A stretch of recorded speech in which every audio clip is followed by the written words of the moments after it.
Hello friends, welcome to Civilscope. TNPSC exam preparation class பார்த்துட்ருக்கோம். இன்றைக்கி construction materials and construction practice இது ரிலேட்டடாக வரக்கூடிய இம்பார்ட்டன்ட் கொஸ்டின்ஸ் தான் டிஸ்கஸ் பண்ண போகிறோம். இது வந்து பார்ட் 1 வீடியோ. ஃபஸ்ட்டு சிலபஸ் பார்த்துடலாம். BRICS, tiles, cement and coarse aggregate, timber, plywood, steel, glass, plastic, PVC, UPVC, paint, mortar, concrete and its different types, qualities, requirements, standard specification, admixtures for cement, mortar and concrete, different types of foundation, masonry, floors, roofs, doors and windows, weathering course, damp proof course, plastering, painting, color washing, specification for different works. ஓகேவா? Construction practice and material ரெண்டுத்தோட சிலபஸும் தான். Timber ரிலேட்டடாக வரக்கூடிய கொஸ்டின்ஸை பார்த்தலாம். First question, age of the tree can be estimated. ஒரு மரத்தோட ஏஜை நம்ம எதை வச்சு சொல்லுவோம்? Option C, number of rings on the cross section. அதாவது அதோட கிராஸ் செக்ஷனில் எவ்வளோ ரிங்ஸ் இருக்கோ அதை பேஸ் பண்ணி நம்ம அந்த மரத்தோட ஏஜை வந்து நம்ம சொல்லலாம். இப்போது ஒரு மரத்தை நல்ல மெச்சூர்டான ட்ரீயை நான் கட் பண்ணி பார்த்தேன்னா அதோட கிராஸ் செக்ஷன் வியூ வந்து இந்த மாதிரி தான் இருக்கும். அதோட சென்டர் போர்ஷனில் ரொம்ப டார்க்காக இருக்குது பாருங்கள். அந்த போர்ஷனை என்ன சொல்லுவோன்னா பித் ஆர் மெடுலான்னு சொல்லுவோம். ஓகேவா?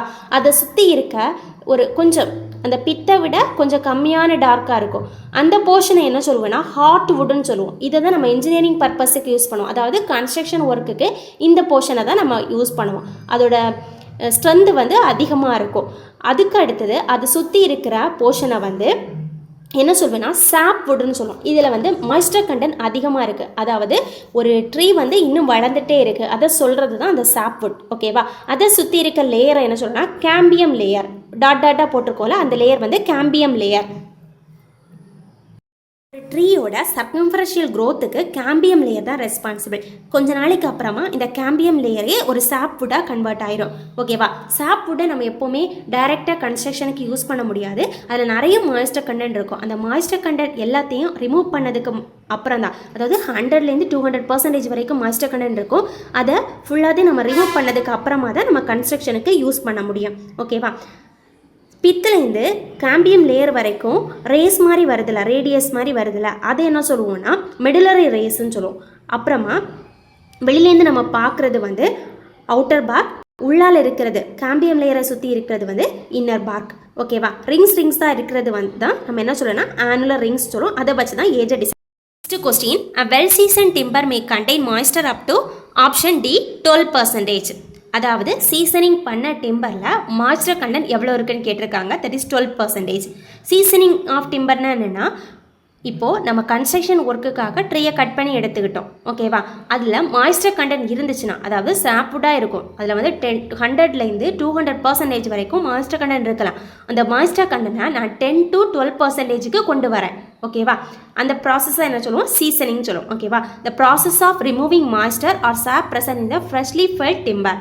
த well season timber contain about 10 to 12% of moisture. இதுக்கு ஒரு சில மெத்தட்ஸ் இருக்குது. சீசனிங்க்கு ஒரு சில மெத்தட்ஸ் இருக்குது. என்னெல்லாம் பார்த்துடலாம். 2 மெத்தட் இருக்குது. Natural seasoning, artificial seasoning. Natural சீசனிங்கில் நம்ம ஏர் அண்ட் வாட்டரை யூஸ் பண்ணி சீசனிங் பண்ணுறோம். ஆர்டிஃபிஷியல் சீசனிங்கில் கெமிக்கல் அண்ட் எலக்ட்ரிசிட்டி அப்புறமா கிளீனில் வச்சு நம்ம வந்து சீசனிங் பண்ணுறோம். Next question, the central part of the ட்ரீயோட கிராஸ் செக்ஷன் நம்ம பார்த்தோன்னா சென்ட்ரல் பார்ட்டில் என்ன இருக்கும்? பித் ஆர் மெடுலான்னு சொல்லுவோம். The inner most portion at the core of the tree. ஓகேவா? அதோட டயாமீட்டர் எவ்வளோ இருக்குன்னா 12.5 mm இருக்கும்.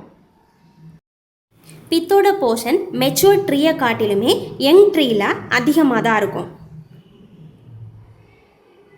Next question, seasoning of timber is done for. நம்ம டிம்பரில் சீசனிங் எதுக்காக பண்ணுறோம்? அதில் இருக்க மாய்ஸ்டர் கண்டென்ட்டை ரிமூவ் பண்ணுறதுக்காக. So option B is the right answer, decreasing moisture content. Next question, the radial split which are wider on the outside of the log and narrower towards the pith are known as. ஓகேவா? இங்கே ஆப்ஷனில் கொடுத்துருக்கிறதுக்கு எல்லாமே ஒரு மரத்தில் வரக்கூடிய டிம்பரில் வரக்கூடிய defects. ஓகேவா? இப்போது என்ன கொடுத்துருக்காங்கன்னா, கிராக்கோட விட்டு டிம்பரில் அவுட் சைடில் வந்து அதிகமாக இருக்கும், இன்னர் போக போக பித்தை நோக்கி போக போக கம்மியாக இருக்கும். இந்த மாதிரி இருக்க கிராக்கை தான் வந்து ஸ்டார் ஷேக்ஸ்னு சொல்லுவாங்க. இது எதனால் நடக்கக்கூடியதுன்னா severe frost and heat of the சன்னால் நடக்கலாம். ஓகேவா? அதாவது அதிகமான வெப்பநிலை மற்றும் குளிர்னால இந்த மாதிரி கிராக் வந்து ஃபார்ம் ஆகலாம். So option C is the right answer. ஓகேவா? ஹார்ட் ஷேக்னா என்னென்னா இதுக்கு அப்படியே ஆப்போசிட். அதாவது சென்டரில் வந்து கிராக்கோட விட்டு அதிகமாக இருக்கும், அவுட்டரில் அவுட்டர் பார்க்கை நோக்கி வர கிராக்கோட விட்டு வந்து கம்மியாயிட்டே வரும். இந்த மாதிரி இருக்க கிராக்கை வந்து ஹார்ட் ஷேக்னு சொல்லுவோம். ஓகேவா? Crack widens at centre and diminishing towards the outside circumference. Star shake பார்த்துட்டோம். Crack widens at outside and outside circumference and diminishing towards center. ஓகேவா? அவுட் சைடில் கிராக்கோட விட்டு அதிகமாக இருக்கும், உள்ளே நோக்கி பித்த நோக்கி போக போக கம்மியாக இருக்கும். Cup shakes and ring shakes. நம்ம ஆனுலர் ரிங்ஸ் பார்த்தோம்ல, ரவுண்டாக இருக்கும், அதோட ஷேப்லேயே வந்து கிராக் ஃபார்ம் ஆயிருந்துச்சுன்னா அதை என்ன சொல்லணும்னா கப் ஷேக்ஸ் ஆர் ரிங் ஷேக்ஸ்னு சொல்லுவோம். ரேடியல் ஷேக்ஸ் இதோட வந்து கிராக்கோட விட்டு மினிமமாக இருக்கும். நம்ம மெடுலரி ரேஸ் பார்த்தோம்ல, அந்த மாதிரி ஷேப்பில் வந்து கிராக் வந்து ஃபார்ம் ஆகிருக்கிறத என்ன சொல்லுவோம்னா ரேடியல் ஷேக்ஸ்னு சொல்லுவோம். நெக்ஸ்ட்டு ரிங் கேல்ஸ், இது வந்து அப்நார்மல் க்ரோத் ஆஃப் த ட்ரீயை தான் சொல்லுவோம். நெக்ஸ்ட்டு விண்ட் ஷேக் எதனால் நடக்கக்கூடியதுன்னா அட்மாஸ்பியரிக் எஃபெக்ட்ஸ்னால் நடக்கக்கூடியது. நெக்ஸ்ட்டு நாட்ஸ்னால் என்னென்னா they are the root of the small branches of the tree. ஓகேவா? இது எல்லாமே இம்பார்ட்டன்ட், எல்லாத்தையும் கொஸ்டின்ஸில் கேட்கலாம். Next question, The defect indicated by white decayed spots in timber is known as druxiness. Option A is the right answer. Next question, cup shake in timber is option A, defect in wood. Okay va? Cup shake, star shake, heart shake இதெல்லாமே வந்து ட்ரீல ஏற்படக்கூடிய defects. ஓகேவா? Defect in wood. Option A is the right answer. Next question, dry rot and wet rot are the diseases of the timber. ஓகேவா? Disease வேறு, defect வேறு. So dry rot and wet rot வந்து டிம்பரில் வரக்கூடிய disease. ஓகேவா? Dry ராட்னா என்னென்னா it is a decomposition of wood or fell timber by the action of insects and fungus. ஓகேவா? ஃபங்கஸ் அண்ட் இன்செக்ட்னால அந்த வுட்டு வந்து ட்ரை பவுடராக வந்து கன்வெர்ட் ஆகும். அதுதான் என்ன சொல்லணும்னா ட்ரை ராட்னு சொல்கிறோம்.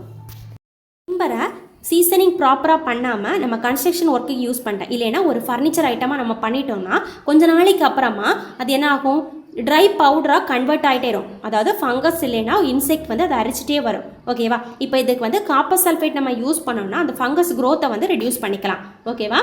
நெக்ஸ்ட்டு வெட் ராட்னா என்னென்னா இதுவும் டீகம்போஷன் ஆஃப் டிம்பர் தான். அல்டர்னேட் வெட்டிங் அண்ட் ட்ரையிங் ப்ராசஸ்னால இந்த மாதிரி ப்ராப்ளம்ஸ் வந்து ஆகலாம். ஓகேவா? இதை எப்படி அவாய்ட் பண்ணுறதுனா பெயிண்டிங் பண்ணுறதுனால இதை அவாய்ட் பண்ணிக்கலாம். இது என்ன கலரில் இருக்கும்னா கிரேஷ் ப்ரௌன் கலரில் இருக்கும். ட்ரை பவுடராக எது கன்வெர்ட் ஆகும்னா ட்ரை ராட். ஓகேவா? இந்த ரெண்டும் ஞாபகம் வச்சுக்கோங்க.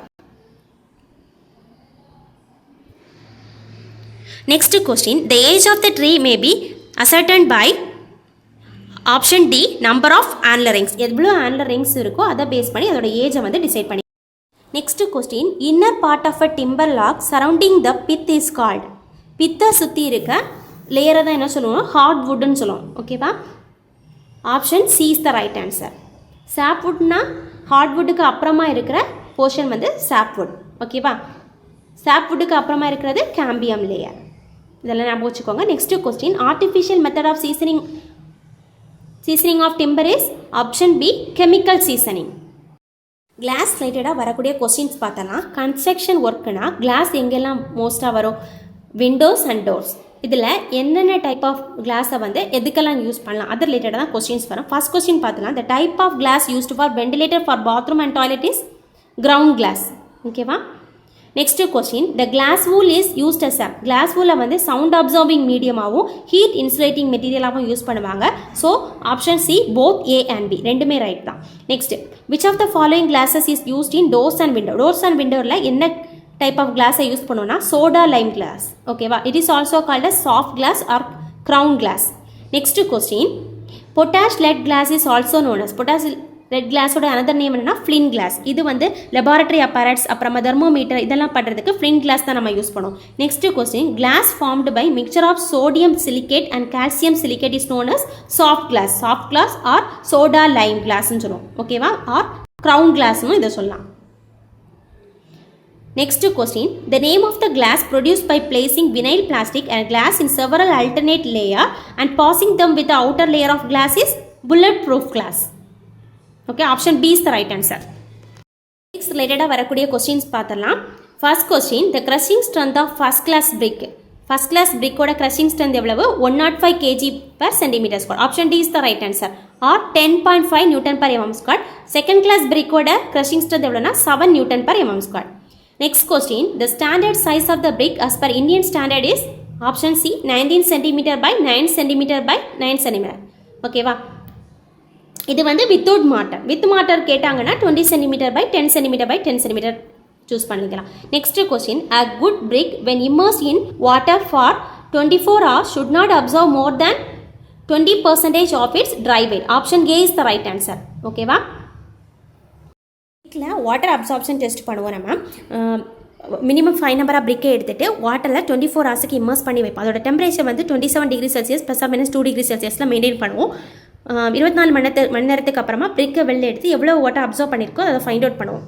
ஓகேவா, நார்மலாக பிரிக்கோட வாட்டர் அப்சார்ப்ஷன் எதை விட அதிகமாக இருக்கக்கூடாதுனா 20% விட அதிகமாக இருக்கக்கூடாது. இது நிறைய கொஸ்டின்ஸில் கேட்டிருக்காங்க. Next question, refractory brick resist.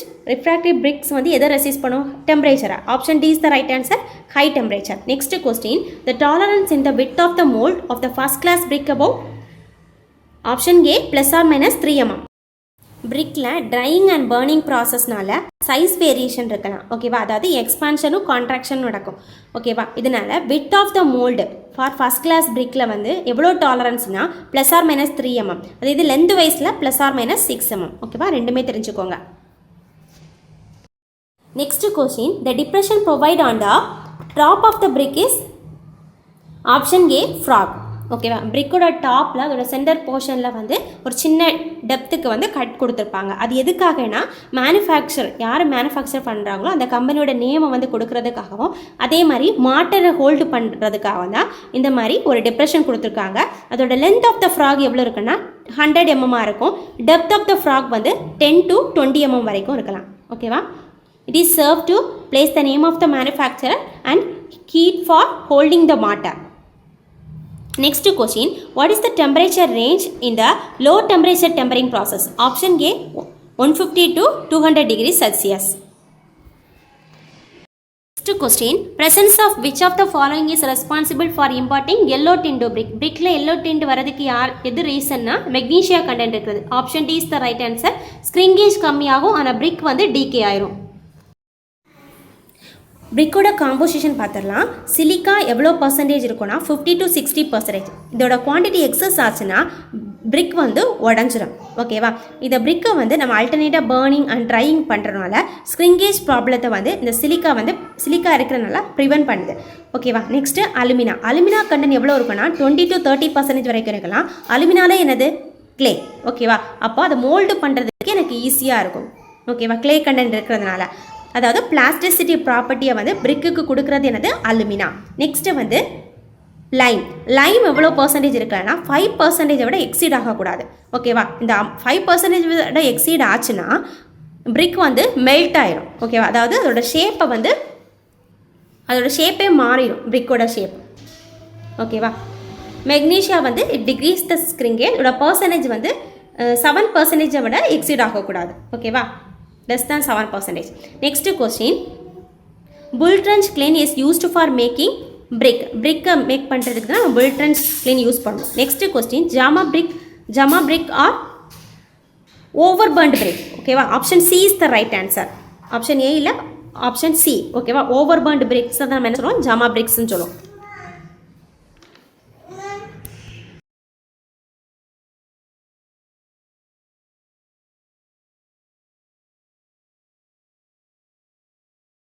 A pug mill is used for option B tempering brick earth. Remaining questions எல்லாமே நம்ம நெக்ஸ்ட் பார்ட்டில் பார்க்கலாம். இந்த வீடியோ ஹெல்ப்ஃபுல்லாக இருந்துச்சுன்னா லைக் கொடுங்க, கமெண்ட் பண்ணுங்கள், சப்ஸ்கிரைப் பண்ணுங்கள்.